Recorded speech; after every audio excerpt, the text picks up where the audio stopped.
A near spotless night for the Packers, who take down the Saints 34-0, the second largest shutout victory in the history of the franchise. Even got some of their big names a rest on a night where Josh Jacobs found the end zone and then found the sideline. The Packers finding the playoffs locked in as they are one of our guarantees. Now, seeding can change, but likely a 6 seed who will face a 3, and that 3 likely to be the Rams. However, they have not cleaned up all of their business just yet. Not to get out over our skis, but the Packers will be a part of, as Mac likes to call it, that tournament for the Sticky Lombardi.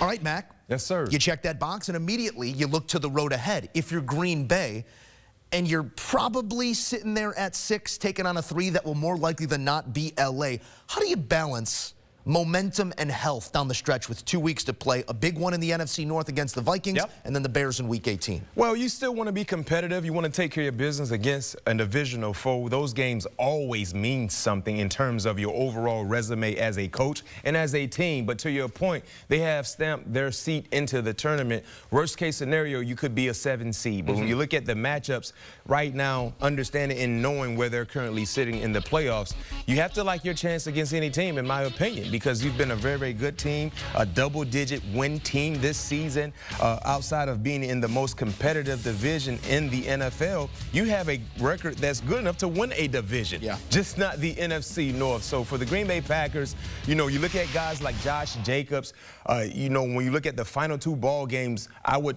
I'm intrigued to see how Matt LaFleur will handle his star running back, knowing the workload that he had to endure the entire season. And, of course, you know, hopefully you can get some other guys back into the lineup. No Jair Alexander once again tonight. He's been out of the lineup the last few weeks. Hopefully he can get healthy to be able to return to action before the regular season ends, or most importantly, once the playoff starts. 11 wins right now would be first place in the South. It would be first place in the West. It would be second place in the East. Unfortunately, it is third place in the NFC North. Big-time NFC North showdown coming up here between the Packers and the Vikings. Vikings can't win the division. They can't get the 1 seed, but they can certainly affect it with what they do against Minnesota. As we shift our focus to Minnesota and Detroit, when you look at those 2 teams, where's the strength? Where's the weakness? Or do you see 2 very similar football teams? I see similarities with both teams. For weaknesses, clearly Detroit on the defensive side. Trainers. All the injuries, yes. All their key players are pretty much in the training room getting ice and stem.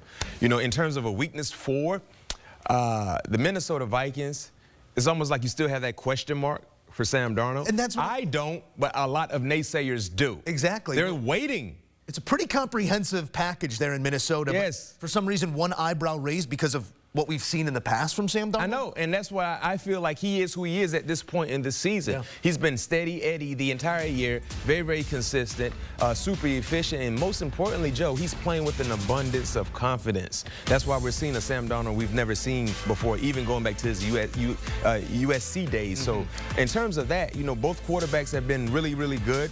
Of course, they can run the football well as well. They got playmakers that can catch the football. They got very, very aggressive style defenses from either side. So this will be an evenly matched game. And that's why I'm intrigued to see exactly what happens with Green Bay and Minnesota. Because if you're Green Bay, you're in the playoffs. We know you can't win your division. You can try to improve your seeding. But how important will this game be for the Green Bay Packers? We know it's overly important for the Minnesota Vikings because, to your point, Joe, Minnesota not only can still win their division, but they can actually get the #1 seed in the NFC, led by Sam Darnold. They have to win out. That's all they have to do. You beat Green Bay, you beat Detroit. They would have a first-round bye. They would also be the hottest team in the NFL with a win streak alive. Remember, they lost those 2 games. There are only 2 losses back-to-back. It's been a winning streak since then. If they can rattle off 2 more, as you said, a 1 seed and a bye and everything running through. Give me it. Give me it. Skull. There we go. That's all I needed. I needed 1 more for the weekend. Bryant McFadden, always on the money. Thank you, pal. Here's a look at that picture one more time. We got some fun stuff out in front of us, don't we? Lions, Vikings, 1 seed at stake.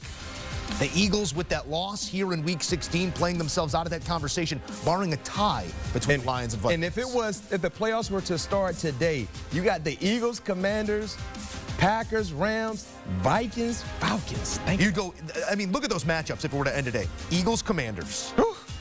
Rams, Packers, Vikings. I mean, we said it in the college football playoff. Maybe that 5 seed is what you're looking for because the South, I guess someone's got to win it.